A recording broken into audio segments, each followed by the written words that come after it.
Hey there gamers, DreamcastGuy here, and this is the Nintendo Switch 2, a device I got last night. I decided to play it pretty much non-stop. I've just spent the last 12 hours playing every exclusive, every new feature, testing stuff out, popping off Joy-Cons and stuff, and I gotta say that immediately, even after that first 12 hours, I kind of regret buying it. This thing just feels like it really lacks that Nintendo spark, that charm, that specialness that made the original Nintendo Switch so great. This thing honestly feels lazy, but let me explain why I'm saying that and why I feel like this system, it really exists to make money more than be fun like any other Nintendo gadget has been. But let me break it down. Hi, hope you're having a great day, and if you could please give this video a like and subscribe if you haven't already. Now, let's start with how this system feels, because I've been playing a bunch of different stuff, from ports to new games, Mario Kart World, Cyberpunk 2077, the new GameCube stuff, and I feel like the part of what made the original Nintendo Switch so incredibly successful is that as soon as you picked it up, it felt great. Now, I will say that the biggest part of it that absolutely works, the biggest upgrade to this, the thing that I feel like makes it instantly out of the box feel like an improvement, is that really big screen. This is only technically almost 1 inch bigger. The original Nintendo Switch had a 7-inch screen. This thing has a 7.9-inch screen. Now, you might think that an inch bigger might not feel that substantial, but when it's actually in your hand, this thing feels like a very, very beefy boy. So last night I played all night. I was playing all sorts of different stuff, RPGs, I was playing all sorts of stuff. But this morning, when coffee shops started opening up, I needed some caffeine. So I decided to bring my Switch 2 and just sit there and kind of do a couple laps in Mario Kart while I sipped my mochaccino. And that's really when it kind of dawned on me on how much better it feels like these Joy-Cons feel in the hand. Now, there is a downside to this. Everything about this is a much smoother product. Now, popping the Joy-Cons on and off now, it's this little button here on the back. There's like these magnetic grips. Now, what's weird is that you can put them on upside down. You can actually interchange them, so you can just put them on in the wrong way. That's weird. Here's the thing. When you play it with the actual controller, this is the worst Nintendo controller I have ever seen. Look at this. I feel like you're not even going to believe it. Look at these parts hanging off. When you hold the controller, this feels terrible in the hand.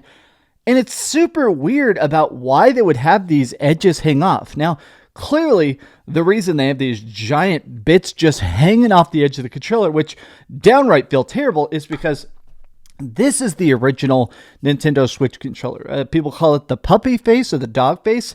And this design exists because they slid on and off vertically. Whereas now, because they have to have everything go off horizontally because of the magnetic, it makes it where they can't have this smooth, nice bevel to it. It has to have this extra thing where they pop off to the side. This feels horrible in the hand. I actually played so many different games. I put a bunch of hours into Cyberpunk, and while I was playing it, I kept just being shocked about how bad the default controller actually feels. Now, I almost want to put on my conspiracy hat and say it's because they want you to buy the $100 Pro controller, which I'm not going to do. Now, if you're a cheapo like I am, Nintendo Switch 1 controllers, including Pro controllers, do work on the Nintendo Switch 2. I actually primarily play with this little cheapo knockoff programmable GameCube controller, and I put a bunch of hours into that. So it is nice that I can still use this. I've actually been primarily playing last night. I played a bunch of hours with this. It's cool that it does still actually work. But let's talk about graphics. Let's talk about power, and let's talk about, well, the Zelda problem. So the biggest thing about the Nintendo Switch 2 over the Nintendo Switch 1 is the power boost. That it is a bigger, stronger console that is technically possible to play 4K 60 FPS. Some games are going to run at 120 FPS. Of all my testing so far, nothing runs above 60 FPS. No game I bought, nothing I've seen, nothing yet plays over 60 FPS, which Honestly, you know what? That's fine. As long as it runs at 4K, I'm happy. But even the games that do run at 4K, they don't look 4K. I don't know what the deal is. I didn't see any, like in the Nintendo exclusives, I didn't see like an option, hey, enable 4K. A lot of these games just don't look better.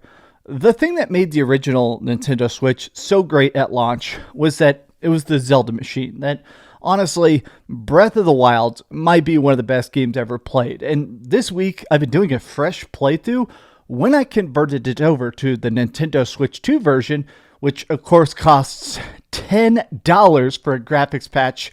When I started playing it, it really doesn't look that different. This is supposed to be 4K 60 FPS and I guess better assets, but it doesn't really look like it. A bunch of these Nintendo Switch 2 patches just don't really seem that substantial. Like I decided to do the Pokemon patch. They said that now Pokemon Scarlet and Violet now runs at 4K 60 FPS. Okay, but it still has terrible pop-in. It still looks bad. Yeah, the frame rate's smoother, but there's still an empty world. It's still a busted-ass game. There is a bunch of times when you're playing this where it just feels like, okay, does this really run that much better than the Nintendo Switch? Maybe it's just that I've been playing so much Nintendo Switch lately, but Mario Kart World is an $80 game.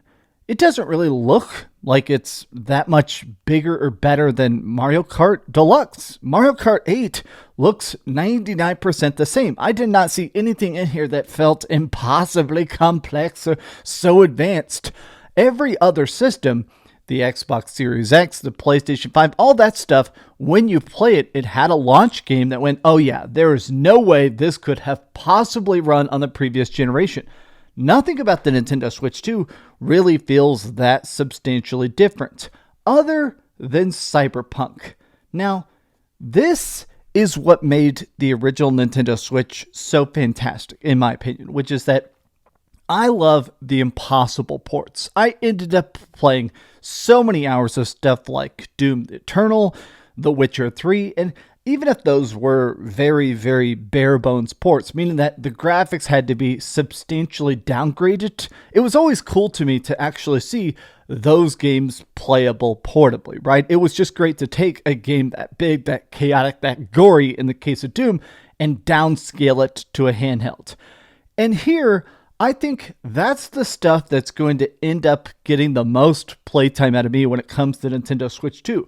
Cyberpunk doesn't look the best. Obviously, I've played a lot of hours of Cyberpunk 2077 on PC. I played a ton of hours on Xbox and PS5. But when I'm playing it on essentially a tablet, I'm not looking for that level of graphics. To me, it is very, very impressive that this even seems to run at a very solid 40 FPS.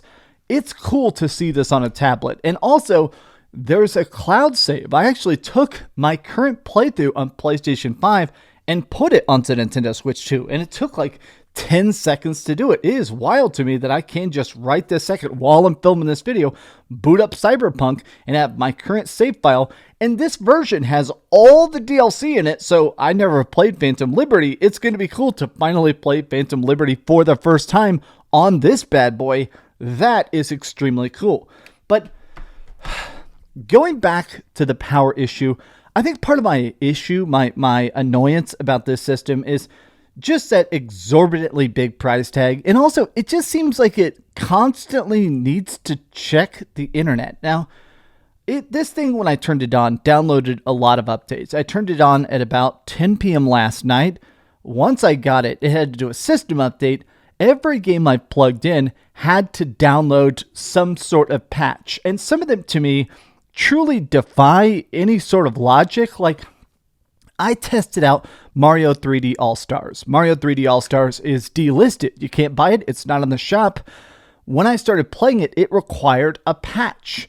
A delisted game required a patch to even get going, which is such a strange thing. Why is it that every game needs to basically be rebuilt for the Nintendo Switch 2? There are still hundreds and hundreds of games that don't work on the Nintendo Switch 2 that do work on the Nintendo Switch 1, which I'm sure some people are going to go, okay, well, there's 13,000 Switch games. This is a half of a half of a half of a percent, which is a totally fair point. But it's weird that there's actually a whole list of games that if you try to type in on the Nintendo Switch store, they just don't appear on the Switch 2 store. They're undownloadable. That's kind of strange. A personal gripe of mine. A game I was most excited to play on the Nintendo Switch 2 is actually a port. You know, it's going to sound goofy. I love the Nintendo Switch Online backwards compatible stuff. I love playing Game Boy games and Game Boy Advance games and Nintendo 64 games and all that stuff. I love that stuff. So, but the Nintendo Switch 2, you can now play GameCube games. Now, there's only 3 GameCube games to start with. I feel like they should have done at least 5, but it's Soul Calibur, it's F-Zero GX, and it's also Wind Waker. I was most excited to play Wind Waker. The emulator on the Nintendo Switch 2 seems extremely basic. Like, it looks downright blurry at times. The HUD, a lot of the assets, the menus, a lot of the text, the shirts of Link and his family and stuff like that, it is so blurry. It is so low quality. And I'm just at that point where I have played enough emulators and stuff. I have seen good, clean upscaling. I've seen more good upscaling than bad upscaling. So I'm kind of shocked to see an official version of these games coming back. And it's the crappy version. It looks terrible. And the reason this is so irksome is because there is Twilight Princess HD, there's Wind Waker HD. I feel like they purposely gave us a bad version of these games so later they can sell you a $60 port of Wind Waker HD. And to me, this is what this thing exists to print money. And I'm sure you're going to say, oh, everything exists to print money. But my thing is that this exists to print lazy money. And that's my problem with it. Even stuff like there is now filters on Nintendo 64 games, CRT filters. And to me, I like CRT filters. Those filters do not exist on the Nintendo Switch 1. They only exist on the Nintendo Switch 2. You did that. There is no way that these games were running bad. You did that purely because you wanted to make sure this was an extra incentive to upgrade. The Nintendo Switch 2 does not exist for fun. It doesn't exist to have cool exclusives. It doesn't exist to blow your mind or even just to have those cool little adventures. It exists purely for profit first. Last night while I was in line, I was talking to the people around me and just kind of chatting up because we had to wait a couple hours. What game are you going to get? What game are you excited about? And so many people were saying, I am buying 0 games. I'm not getting Mario Kart. I'm not getting Cyberpunk. I'm waiting for Donkey Kong. I'm waiting for Elden Ring. I'm waiting for Final Fantasy VII Remake.